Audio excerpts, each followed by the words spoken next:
place to be, dream on and go beneath. Life is not always so beautiful, fairy tale, don't believe. Come show me your favorite place to be, dream on and go beneath. Life's not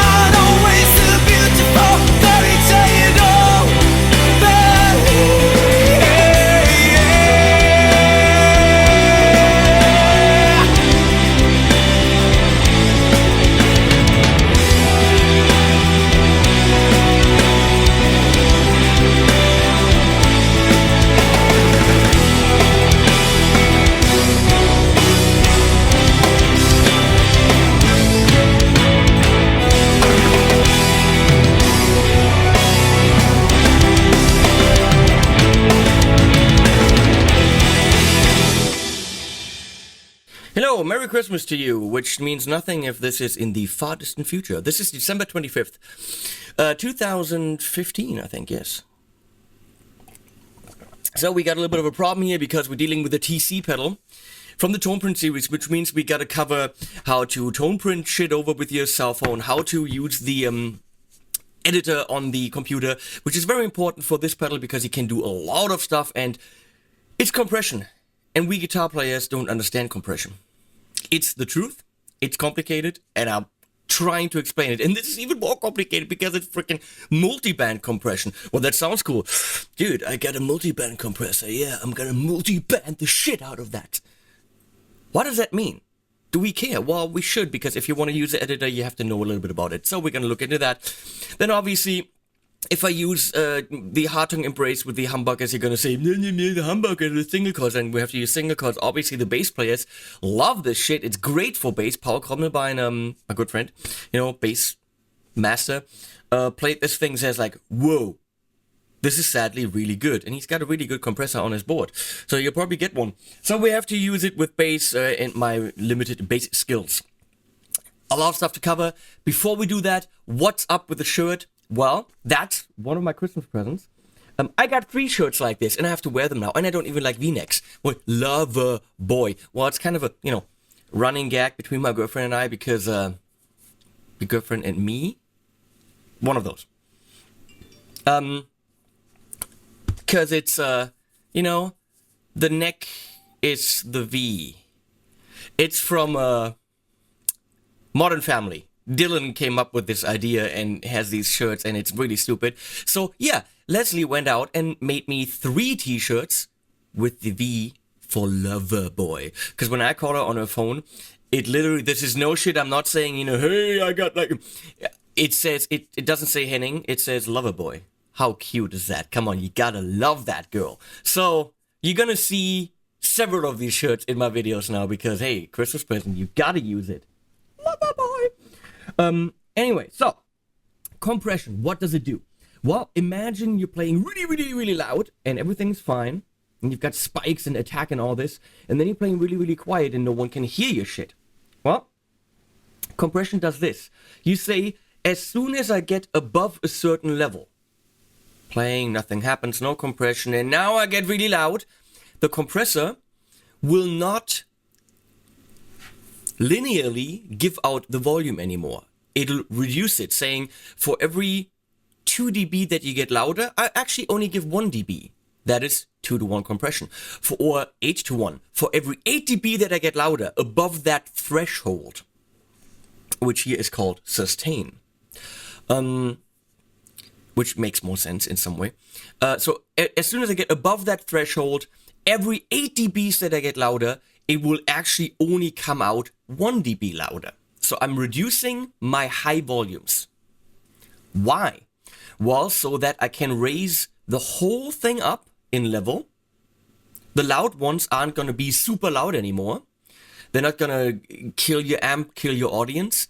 So that the quiet stuff all of a sudden comes up. Well, what happens with this? Imagine you have an attack. So it's really loud, pow, and then it gets really quiet. So like a Strat, no big time sustain, pow. Or an S-type guitar, pow. Okay, pow. Well, that ow in the back is gonna be gone. It's gonna be very, very quiet. Now imagine you do this. That really high attack, you squeeze that down, so everything above this level won't get super high. It'll only be this much higher. Okay, so instead of this, we have this. Now this whole thing, I can take and make it louder, which means my quiet stuff in the back will be not so quiet anymore. It will sound like I have more sustain, when in reality I actually don't.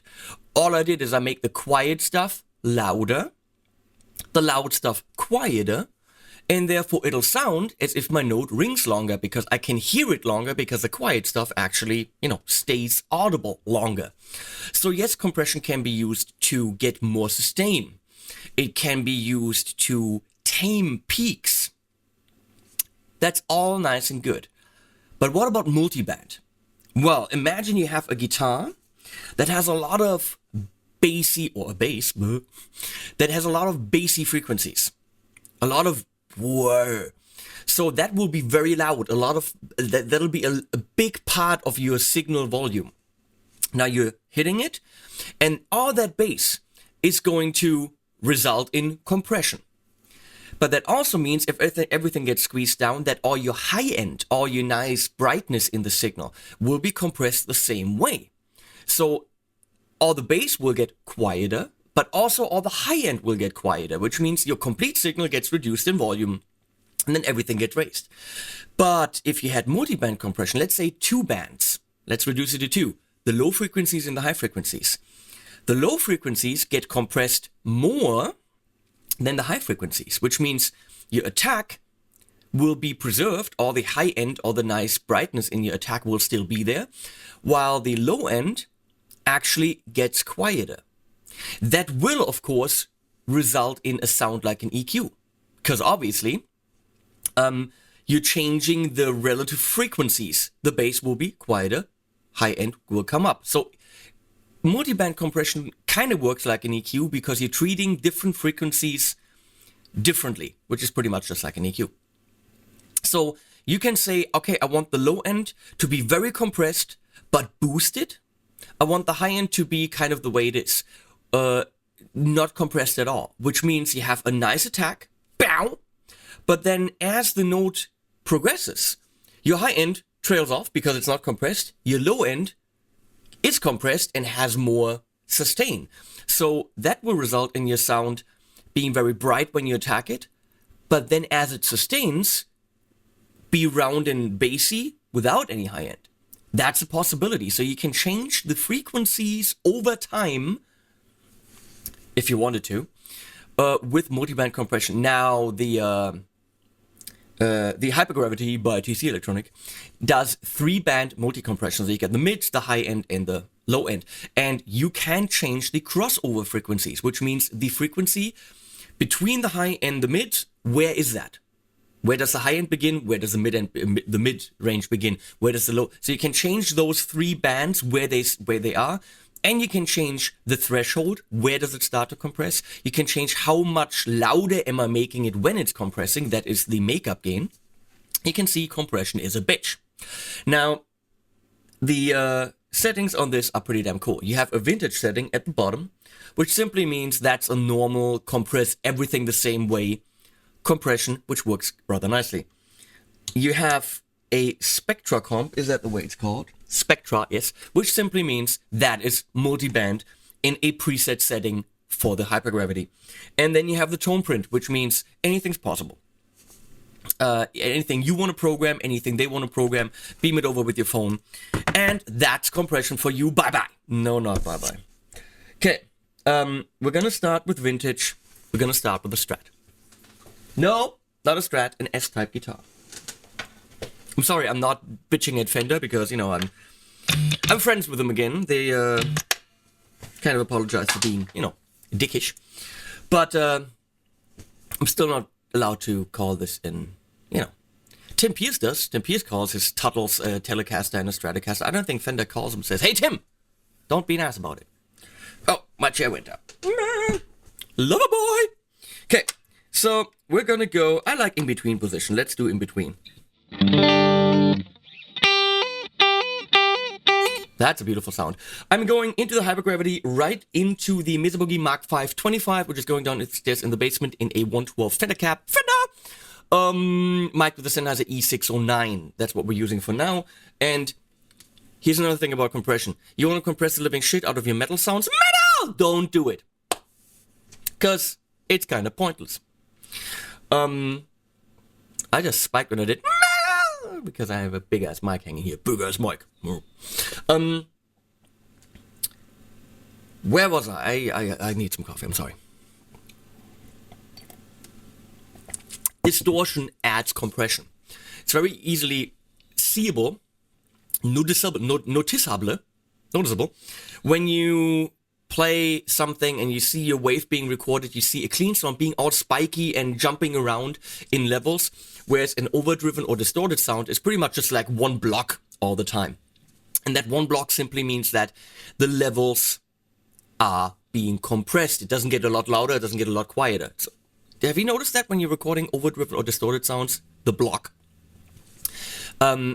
So yes, when you're using those types of sounds, you don't really need compression unless you want insane sustain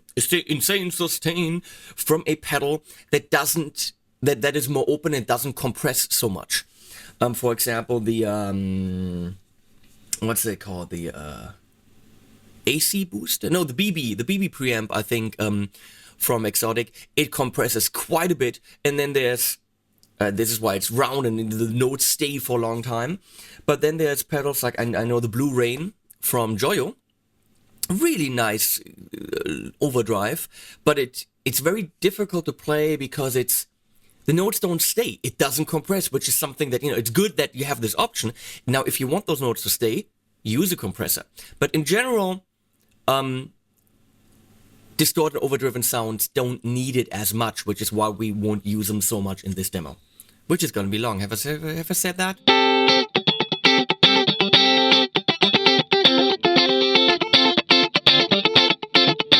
So with everything up, I'm just going to hit it.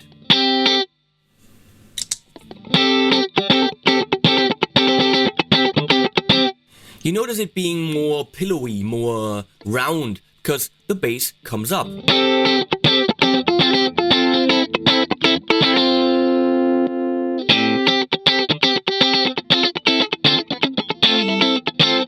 There are some compressors which are very, very subtle.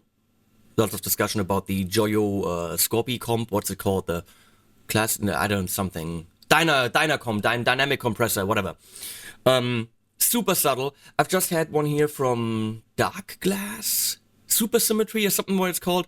$280 or something. And so subtle that I can barely hear that it's doing something. Looks nice though. This is not so subtle. It probably can be, but it's very obvious right away, which is way cool. I love playing those D'Angelicos in the track at the beginning. They were just ringing forever.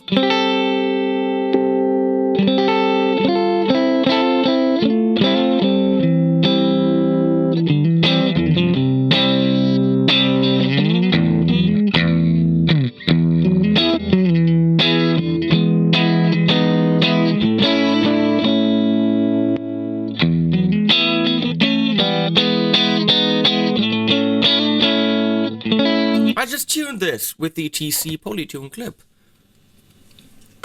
Either the clip's wrong or you have to turn on the clip too. No.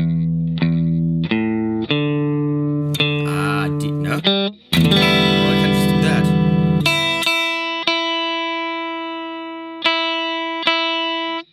We're gonna say it's good. Good.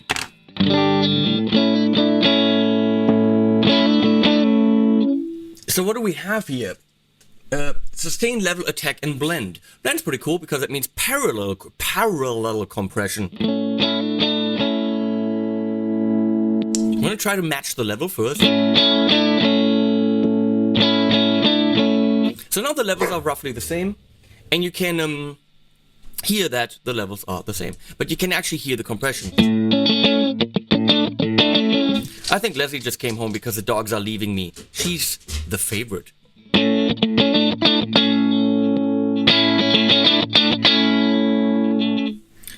So now with the blend knob, I can actually say how much of the compression I want to bring in. Technically, when I go all the way down,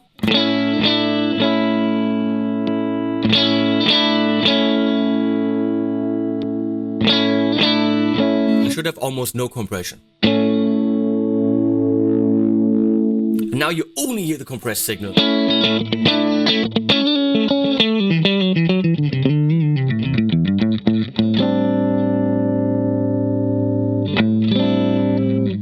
So with that, let's see what the attack knob will give us.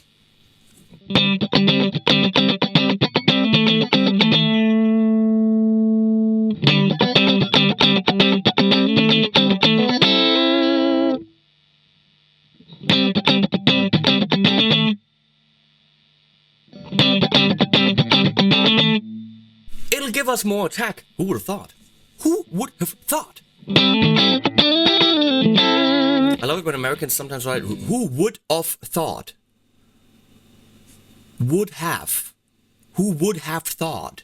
not would of thought. Sometimes I see people, maybe even British people, who knows, I say people of English, descent. English? No. English-speaking countries spell things, or I used to. I used to. No, I used to. It is the past tense. I used to do this or this, and people write, I used to. No. Or would of, of, would have, apostrophe VE. I would have done this. Who would have thought? Not who would have thought. Who would have thought? I'm sorry. This bugs me when people write like this. Well, it's not that difficult. If a German can do it, you can do it.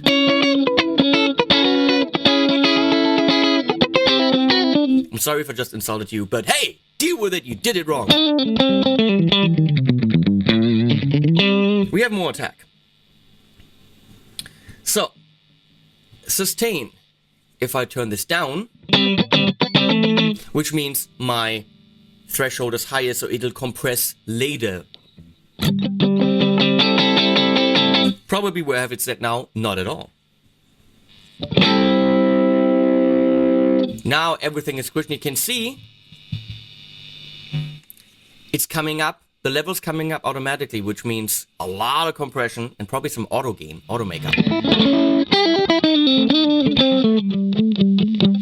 I cannot play anything subtle anymore, completely impossible. It doesn't matter how quiet I play, everything is going to be loud.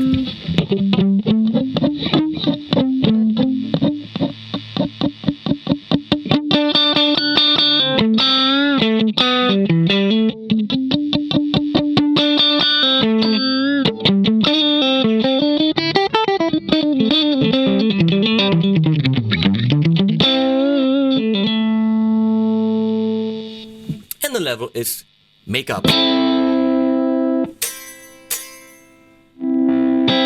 You can see that it reacts, it's not the camera being out of sync, you can see that it reacts rather slowly.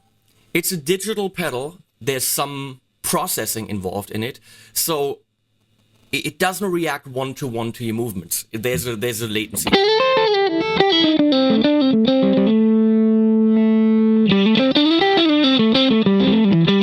You can actually use this as a booster because it adds quite a bit of level.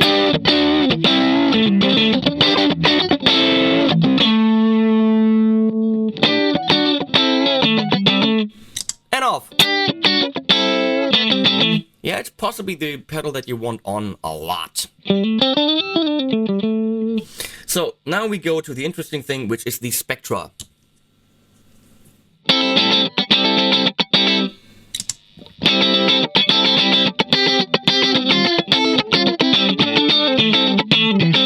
You can hear that the frequency response is a lot more like the actual sound that has been compressed. The high end is coming out through more, it's biting more, which means it is compressing the frequencies separately.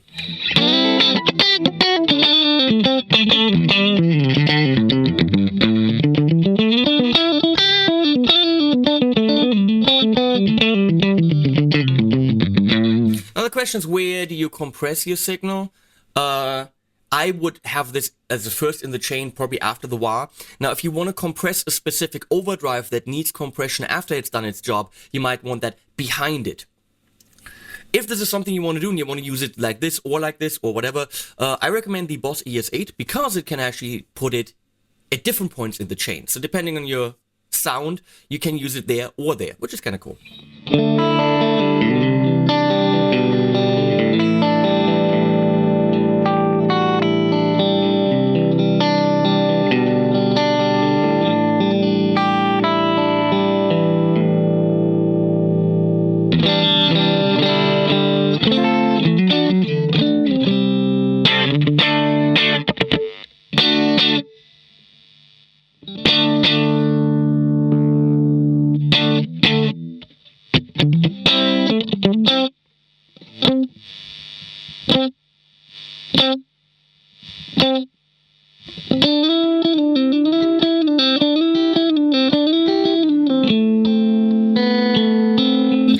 I'm playing really quietly now.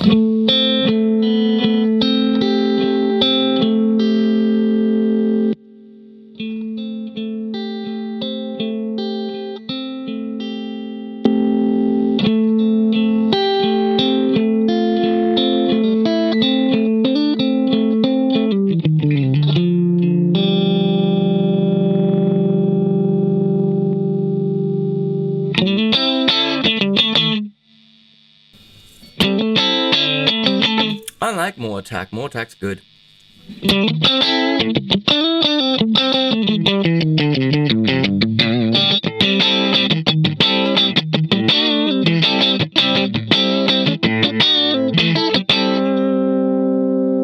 So now let's go to, which is again a 3-band compression that is set up in the tone print.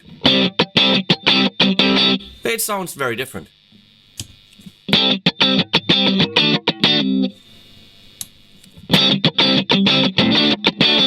More mids in there, so again, multiband compression can act as an EQ.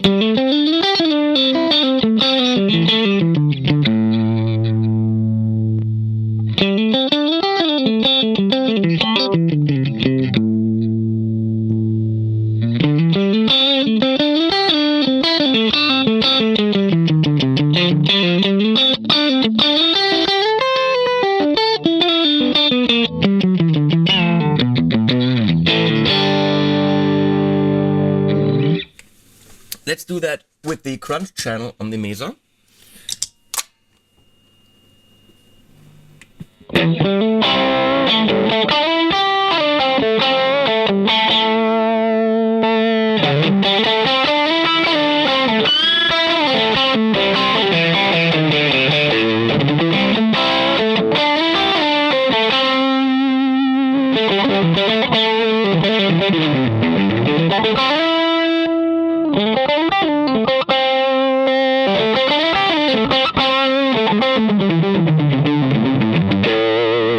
So you could use it as a booster if you wanted to, but a frequency specific booster, maybe. Cool. So while we're at it, let's see. Gonna use some humbugging, because apparently people think I say humbuggers. Ugh. Oh man, this guitar's all scratched up. Hey, it came like this. And what a great guitar it is. Let's go quickly through it. Vintage.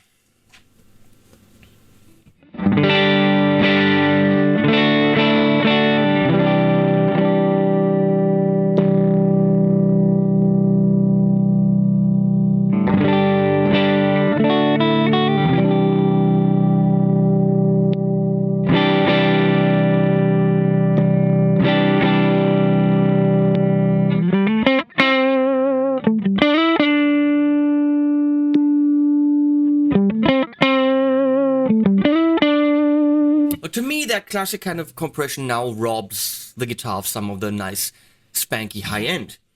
So I would want to go into the Spectra mode.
That tone print would be beautiful for soloing because it definitely does boost the mids.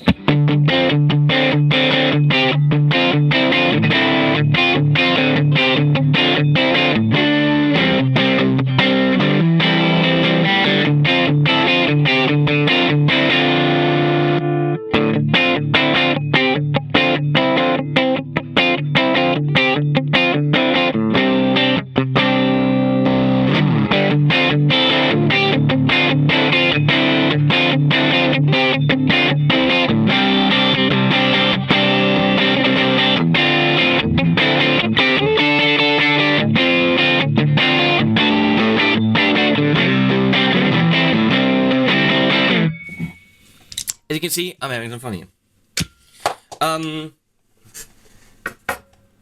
Now let's see how easily I can switch over to bass.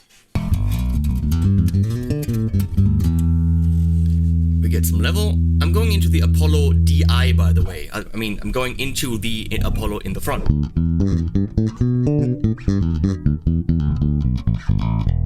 Let's say that's good.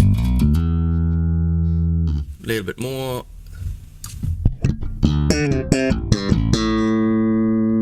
Good. So, I'm pretty much here in the middle position.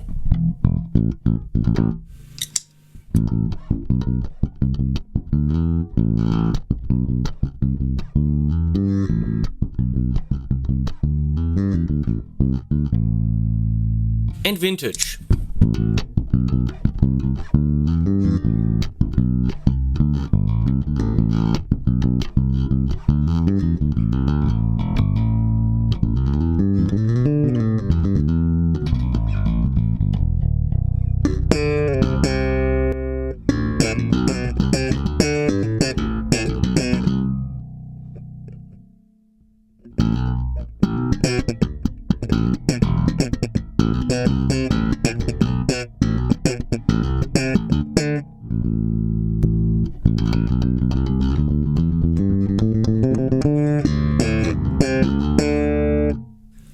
Interesting it gets, Yoda would say, when you go to the Spectra.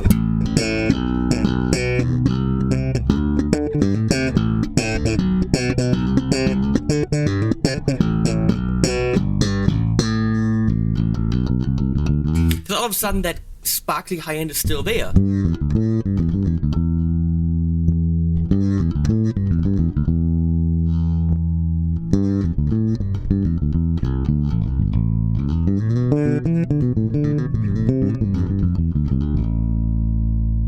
Let's go into that tone print.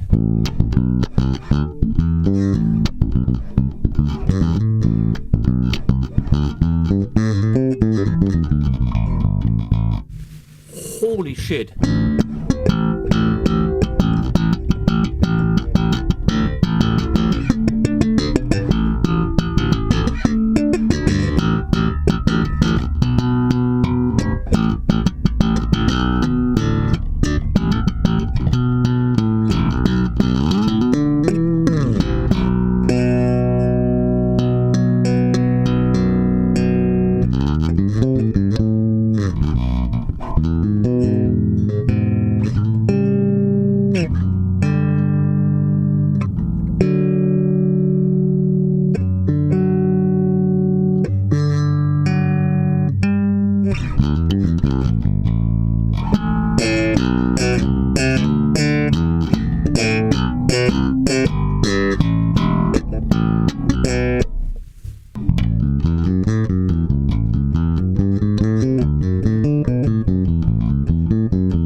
That's really impressive. Just get louder, it just gets better.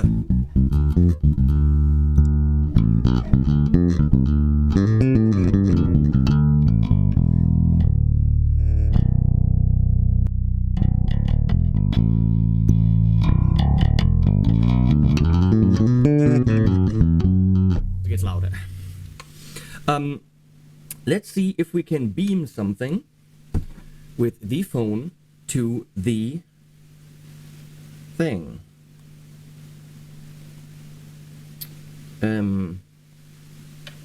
See, I'm going to my tone print app right there. Come on, tone print app, here we go. The tone print app is loading. Checking for new stuff online, it says. So I'm going to buy product. Not buy product, but buy product. And they don't have any artist presets yet. It's just the, their presets, but that's cool. Multiple tone prints, we go there. One band, let's see, Compressor. And we beam.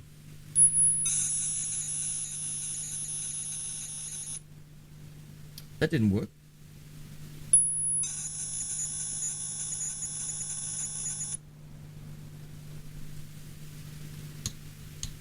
I'm on tone print. So does it not work for bass? I don't know. Gonna go to the back pickup here.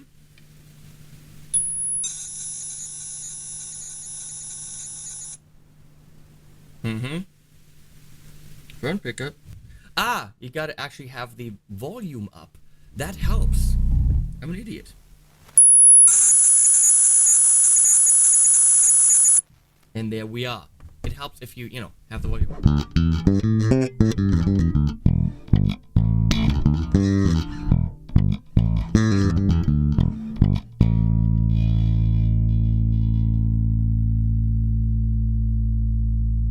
EQ, which I said, it's can be used as an EQ, but dynamically.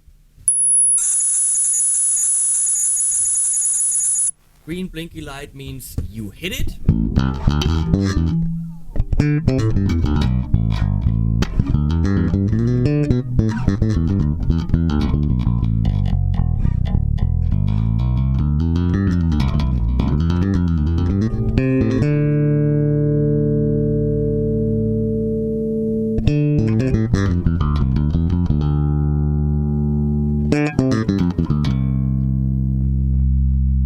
This is so cool. The attack knob now becomes the bass frequency.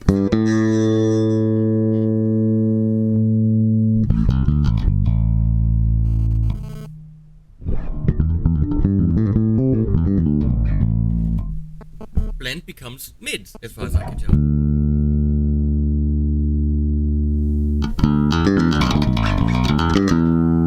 Maybe the high end, let's see.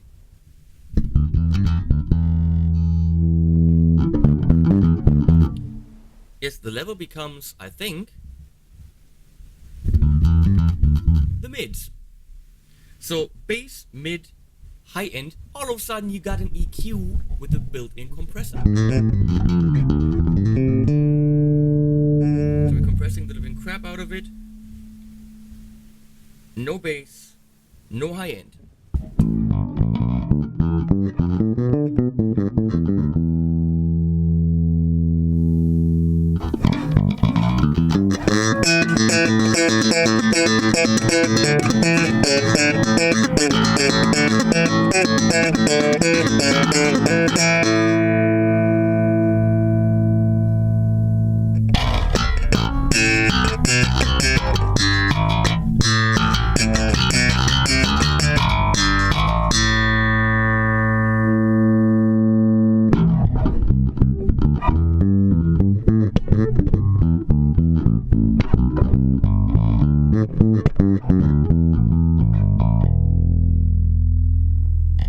Oh, that's just freaking insanely cool. So now here we have the editor on the computer. Works for Mac and PC. Hook it up with USB. It actually recognizes the pedal really quickly. They've changed the look of this with some of the new pedals that came out, which is very cool. You can see there's no, featured, whatever. So we go to library. I go by artist. We don't want that. Oh, they have Anderton's tone prints. That's kind of cool. They should come here and do a tone print. Nah. So I go and find the hypergravity. And now they're the ones we had on the phone earlier. And I can just click on this, send to pedal. And now it's on the pedal. And that's it. You can play it. You can take it live. Anything you want. Very, very cool. The Dario. See? That's how I do advertising, get free strings. The Dario. Very simple. I've just always played these.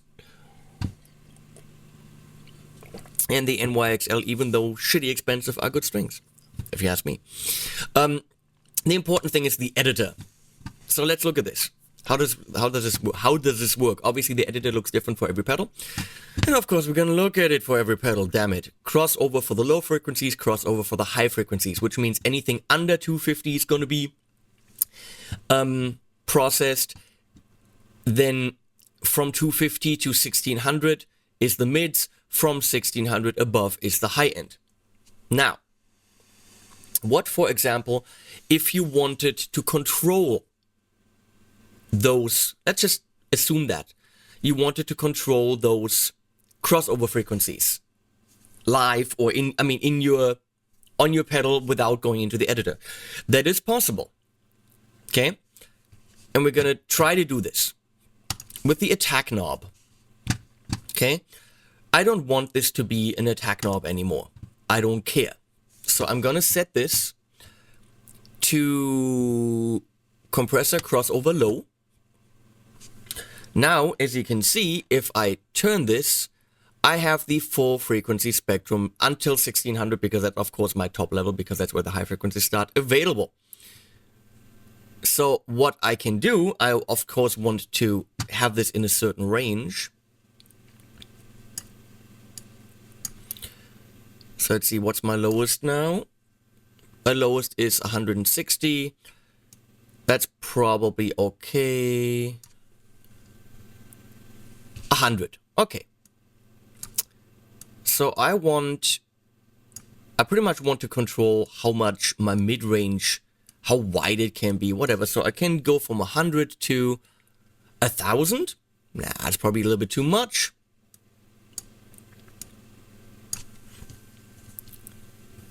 To 630, that looks about good. Okay. Now, I make another selection because that same knob can control 3 parameters. And I do it for the high frequencies. So my lowest is 1600. I'm gonna go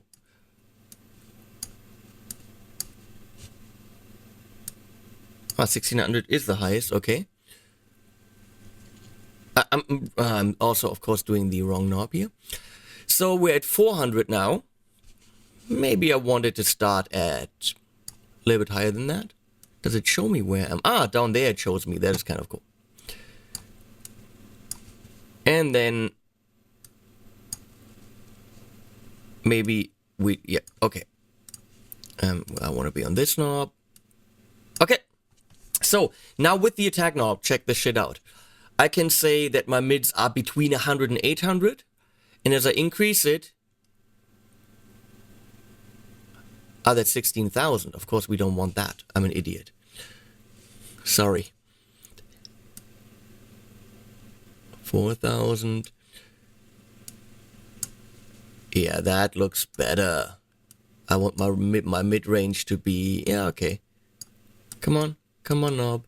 Come on. There you go. Now, my whole mid-range changes, which also means my bass goes up, and so on and so on. But you can do that with one knob. How freaking cool is that? And you could add a third parameter to that, to the one knob. Let's see what happens if I change my sustain. See how all 3 frequencies equally go up and down? Now, you could actually do it so that it doesn't do that. Right now, it's on all. Okay? You could do low, mid, high, and actually, for the low, compress it a little bit less. No, actually, more. Yeah. As you go up. I can't change that. Compress that a little bit less. That's just, for shits and giggles. Who cares? And compress the high end a lot. Or less. I don't quite know what it does. But let's just look at this. See what happens? See how they now come together? I was pointing, but you can't see it. See? So it's not linear. You can actually do different things to different frequencies as you turn the knob. That shit's crazy. This is stuff that TC had in their System 6000 compressor, 3-band compression, the MD3, which I used heavily with the power core, which has been discontinued, you fuckers. I'm sorry, TC. I spent over 6,000 euro on a Firewire and 2 internal cards and plugins like crazy. And you know what? They are in the trash now. I can literally throw them in the trash because they're worth nothing. I cannot use them on new computers, on new systems. I'm sorry, but doing that to customers sucks frickin' balls. Sorry, TC. Love you guys. This is killer. Yes, I can get my multiband compression. I'm sorry I'm ranting here, but this is really messed up. Okay? People spend a lot of money on this stuff and you can't use it anymore. Discontinuing a computer product that costs that much money is messed up. Really. Okay. This is based on the System 6000 multiband, which is way cool. I use that for mastering a lot. Now, as you can see, you can do many things. Let's go to the level, which now compress... when you raise it up, will only make, it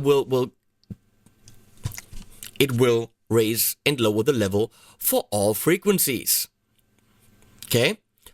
But obviously, you can do, again, the same thing we did at the 3 different bands. You can control anything. In any way you want. With different curves, anything you like. This is completely insane. The thing is about, roughly, depending on where and when you buy it, this might be, 2080, who knows, and I'm long dead. That product probably doesn't exist anymore. You could, what am I trying to say? It's $130 depending where you buy it. That is completely ridiculous. The latency, okay, but, holy crap. So you can see the software, very, very, very cool. If you know what you're doing, if you know what you want. I'm just seeing the lover boy again, that's just wrong. If you know what you want, this could literally do any kind of compression you desire. Let's just skip to the end. I think I go over to Walter and let Walter tell you what he thinks about the TC electronic hypergravity compressor. So, Wally, what do you think? Come on, Wally. No, here. Hypergravity. Wally. Not me. I know that smells like cat. What do you think of this? Wally Warmeister. The TC electronic hypergravity. Wally? He doesn't like it. Look at him. He's trying to get away from it. So, that's Wally. That's the hypergravity.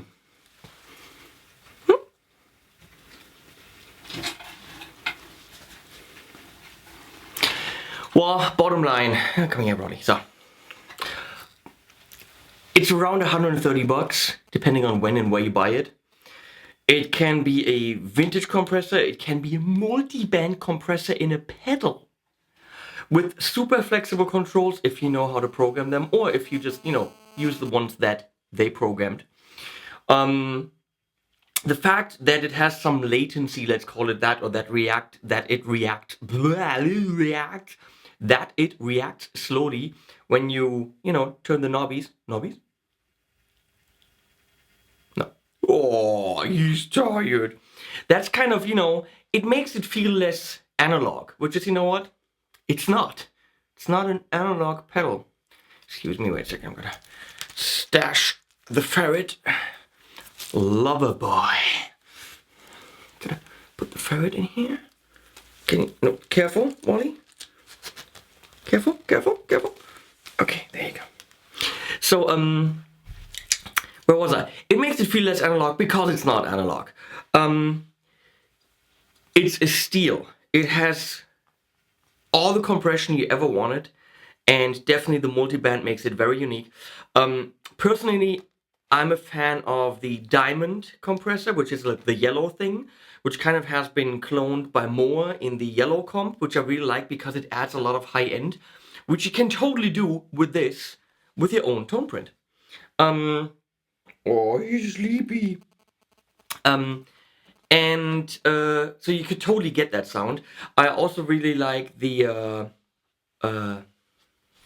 Carmarthen compressor. It's a great compressor, but both of those will run you $100 more minimum, and this can do it.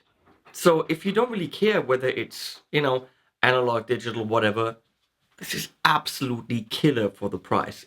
Cool color. Wally? Let's see what Luna thinks. Lunsky. Luna, what do you think? TC hypergravity? Luna? No? Come on.